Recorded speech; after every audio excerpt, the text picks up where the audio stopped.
Olá, tudo bom? Estou aqui na Social e hoje a gente vai falar um pouquinho sobre Instagram como ferramenta aliada do seu negócio, como fazer bombar o seu perfil, como alavancar suas vendas. E eu estou aqui nesse lugar incrível que é a Social, aqui com o Tomás.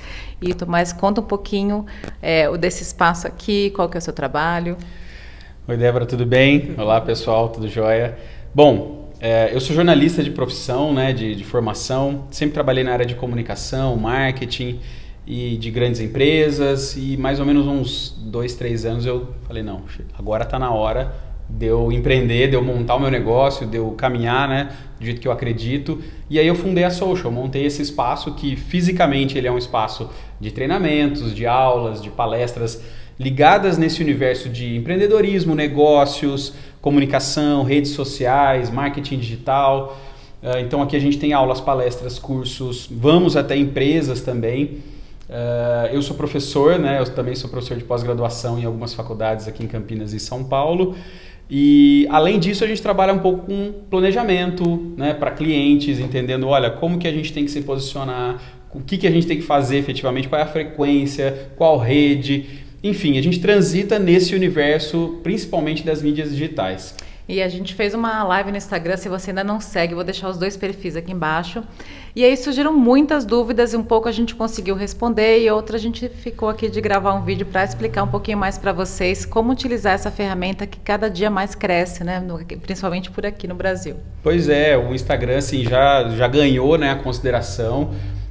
Quando a gente fala de redes sociais hoje, qual rede eu entro, qual rede eu permaneço, o Instagram em geral é uma rede que tem uma consideração muito grande. Outras redes talvez vão mais para nicho, né, de repente, mas a gente tem um leque muito grande de opções para a gente trabalhar. Então hoje a gente vai falar do Instagram, mas claro, a gente está aqui no YouTube, a gente tem o Twitter, que é uma rede fantástica, a gente tem o próprio LinkedIn, o Pinterest, enfim. Ainda bem que a gente tem todas essas opções, né? Mas o Instagram particularmente ele é uma rede que conseguiu preservar algumas entregas, né, para quem está criando conteúdo, que é o nosso caso. Né? Então, assim, qual que é a diferença principal hoje? Hoje eu consigo ter alguns resultados ainda maiores do que em algumas outras redes. Como, por exemplo, o alcance, que é esse quantas pessoas estão vendo o que eu estou falando, o que eu estou postando. Sim. O engajamento também está um pouco mais preservado do que o Facebook, por exemplo. Então... Não, e do que aqui mesmo. Acho que a gente tem uma relação mais próxima, né, com o público lá do que, mesmo aqui no YouTube, eu vejo que às vezes essa relação é mais distante. Lá a gente está mais pertinho, né, no dia a dia mesmo. O Instagram ele já virou, faz parte um pouco da nossa rotina, até como usuário final, não só como trabalho, mas a gente Sim. usa bastante. Então a gente tem mais familiaridade, por isso que faz muito sentido. Então eu começo contando um pouco para vocês o seguinte: da parte técnica, assim, a gente tem hoje um leque de opções para a gente criar conteúdos. Basicamente nós somos produtores de conteúdo, tá? E é aí que a gente vai gerar influência, é aí que a gente vai gerar autoridade para o nosso trabalho. Mesmo você que vende, apenas vende produtos, você está produzindo conteúdo. Isso é importante dizer. Não é só Sim. quem está trabalhando com serviços ou quem está passando algum tipo de conteúdo específico. Quem trabalha com vendas também está produzindo conteúdo. Claro, e assim, a gente tem que entender que o conteúdo, que é o post, o story, é isso que a gente vai... por meio dessa figura, por meio desse elemento que a gente vai se conectar com as pessoas. Então é importante a gente sempre tentar ao máximo planejar um pouco o que eu vou fazer, né? Então, o que eu preciso falar para as pessoas? Hoje o Instagram ele te dá basicamente 3 grandes frentes de conteúdo. A parte do feed, que é aquela que a gente está mais acostumada, que é o nosso perfil, que vai para a timeline, né, das pessoas. Então eu vou vendo lá os posts de todos os artesãos do Brasil, o que está acontecendo. Temos os stories que ganharam super, né, a consideração e o nosso coração. A gente hoje consome muita informação dentro dos stories. Se expondo ou não se expondo, eu acho que tem caminhos para a gente entender. E tem também hoje o IGTV, que veio como uma plataforma de vídeos, principalmente vídeos na vertical, que é uma nova ferramenta que a gente tem para usar. Então, nessas 3 frentes, a nossa principal entrega é um bom conteúdo. Sim. E eu acho que a gente tem que começar a pensar o conteúdo como o que eu preciso contar para as pessoas, né? Você que trabalha com arte, que produz peças, o que você precisa contar para as pessoas? É óbvio que o seu produto, ele tem que estar lá, né? O que eu faço, o que eu entrego, a minha peça final, ela vai estar lá. Mas você também não tem que contar para as pessoas como é o seu processo produtivo, né? Sim. Você não tem que contar como é a escolha da matéria-prima, os valores, né, éticos e morais. O que te motivou a produzir aquela peça? Eu acho que isso é muito importante para quem está comprando. Perfeito, porque a gente tem que entender que as pessoas compram de maneiras diferentes.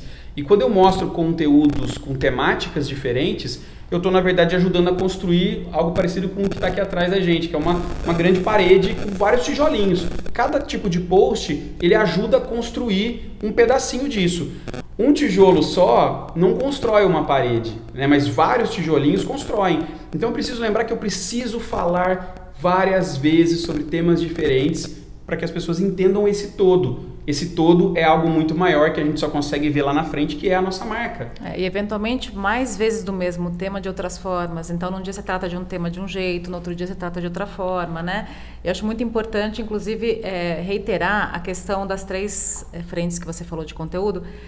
Para o pessoal que vende, geralmente elas me perguntam assim, não, mas eu só vendo, então eu não vou fazer stories. Eu acho que precisa também explorar, porque quem vai comprar artesanato, quem vai comprar alguma coisa feita à mão, ele quer conhecer a pessoa que produziu, não é? É isso, perfeito. Então acho que tem que, mesmo você que só trabalha com venda, tem que explorar sim essas ferramentas que o Tomás está falando. Claro, os stories hoje, assim, as pessoas estão investindo mais tempo para consumir mensagens lá dentro dos stories do que efetivamente no feed. Então, assim, não usar os stories pode ser, pode ser prejudicial para essa construção, porque você tem objetivos, né? Eu quero vender, eu quero construir uma referência, uma reputação aqui dentro, né, da rede. Não usar os stories hoje pode ser muito complicado. Então, teste os formatos, teste os horários, teste como falar com as pessoas, porque isso não está pronto, isso não está escrito em pedra, então você tem que testar mesmo.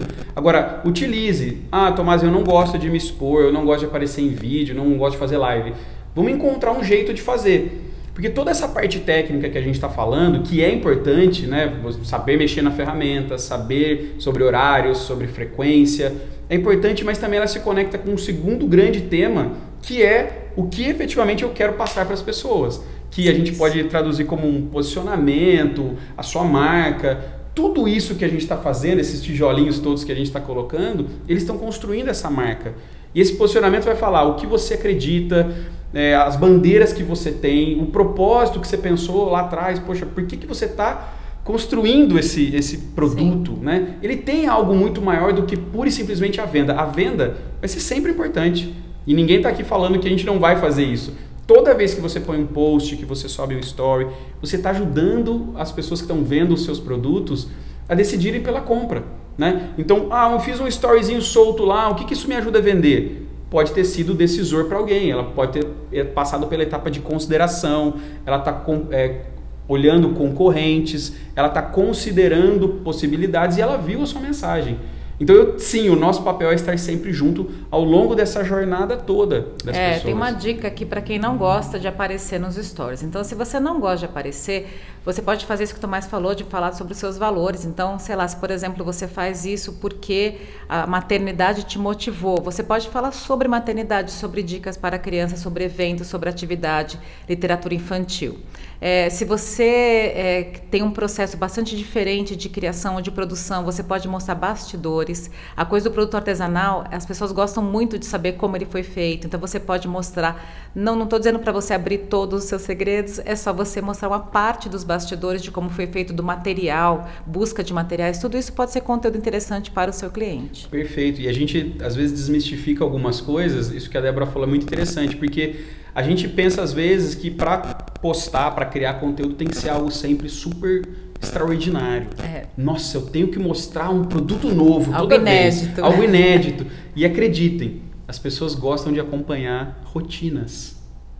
Ou seja, se você mostra como é o seu processo, como é o processo de decisão, coloca as pessoas para te ajudar na escolha das cores, dos tecidos, dos formatos, faz enquetes, traz as pessoas para próximo de você. Elas querem participar com coisas às vezes que não são mega ultra power, mas fazem sentido para ela, porque ela está vendo isso sobre uma ótica diferente. Então, lembre-se que tudo isso está ajudando a construir algo muito maior. E quando a gente fala da parte técnica e a gente soma esse lado mais do posicionamento, a gente já tem dois grandes universos aí para olhar. Sim. Tem um terceiro que sempre surge, que sempre vem à tona, é assim, beleza, Tomás, já estou sabendo fazer o post, já entendi que eu tenho que amarrar tudo isso de um jeito que faça sentido para as pessoas, mas eu não tenho tempo, eu não consigo fazer, tem um monte de crenças em volta de tudo isso, né? E a gente tem que entender assim, rede social não é para se tornar a gente não tem que se tornar escravo delas, né? As redes estão aí para ajudar, elas têm um poder já inegável, né, de transformação muito grande e de conexão. A gente só tem que entender que para ter resultado, tem que ter disciplina, assim como vocês têm disciplina com várias outras tarefas, por exemplo. Eu preciso montar os moldes, eu preciso conversar com pessoas para tais assuntos, parte financeira. As redes sociais também demandam isso. Então eu tenho que ter horários específicos, talvez, para eu poder acompanhar, responder as pessoas, Sim. Né? Para postar, não preciso ficar o dia todo lá olhando, respondendo, interagindo. Caiu uma mensagem, você responde não, porque senão deixa de ser prazeroso e deixando de ser prazeroso isso se transforma e as pessoas enxergam isso do outro lado. Sim, mas você tem que ter uma regularidade, né? O que você falou, tem que ter disciplina. Então, assim, uma dica é, postou, fica online meia hora, respondendo aquilo que for aparecendo ali, porque isso vai ajudar o seu post, eu não sei dizer aqui, melhorar a entrega no algoritmo, né? Isso. E tente organizar. Então, por exemplo, eu acho que 2 horas por dia é mais do que suficiente, né? Eu, por exemplo, né, gasto mais ou menos isso. Então, entra um pouquinho de manhã, um pouquinho na hora do almoço, um pouquinho à tarde, um pouquinho à noite. Então, eu vou distribuindo meia hora para poder atender as pessoas, responder e comentar nos posts, né? Responder comentários, esse tipo de coisa. Eu acho que cada um vai poder encontrar um melhor formato. Isso. Essa sugestão da Débora é super válida. Vamos testar o que é melhor para você, porque cada um também tem uma rotina, né? Sim. Então, o que é melhor, o que é mais fácil? Enxergue bem qual é a sua capacidade produtiva para as redes sociais, para criar posts, para planejar, para responder as pessoas. E comece pequeno. Começa com o mínimo que você consegue fazer. Depois você vai conseguindo dimensionar ou redimensionar isso. Poxa, 1 hora está sendo muito pouco, porque eu estou tendo um volume muito grande. Que bom que está tendo volume de interações. Mas a gente não pode ficar amarrado a isso, porque, uma coisa óbvia, vocês têm uma série de demandas de tarefas para fazer, além da sua vida particular. Você tem os produtos para produzir, efetivamente, para comprar, para vender, a parte comercial. Então, a rede social ela tem que ser um pedaço dessa etapa, mas que se não for feito nada, acreditem, nada acontecerá. Né? É uma planta, se você não regar, não cultivar, não tem milagre, não tem mistério. A gente tem que ter um olhar com carinho para aquilo que a gente está entregando para as pessoas. Sim. E é muito interessante vocês usarem, porque isso é um aliado e faz com que o seu produto possa alcançar um público muito maior do que a sociedade, o seu bairro, o seu estado, né? Então, a rede social permite que a gente divulgue nosso trabalho para muito mais gente. Tomás, muito obrigada. Gente, sigam lá o perfil, vou deixar aqui marcadinho. Tem sempre conteúdo gratuito, posts bem bacanas, praticamente todos os dias. Sim, verdade. Então sigam lá e não percam. Obrigada.